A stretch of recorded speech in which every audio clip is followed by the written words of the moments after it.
ഇന്ന് വളരെ വളരെ പ്രധാനപ്പെട്ട ഒരു വിവരമാണ് നിങ്ങളുമായി പങ്കുവെക്കുന്നത്.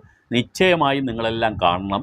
കാരണം നിങ്ങളൊക്കെ പഞ്ചായത്തിലോ മുനിസിപ്പാലിറ്റിയിലോ കോർപ്പറേഷനിലോ തദ്ദേശ സ്വയംഭരണ സ്ഥാപനങ്ങളിലൊക്കെ പല കാര്യങ്ങൾക്കും വേണ്ടി പോകാറുണ്ട്, ബന്ധപ്പെടാറുണ്ട്.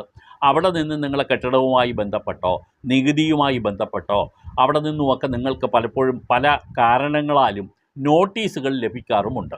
ഇങ്ങനെ നോട്ടീസ് ലഭിക്കുമ്പോൾ പലപ്പോഴും നിങ്ങളിൽ പലർക്കും അറിയാത്ത ചില കാര്യങ്ങൾ ഉണ്ട്.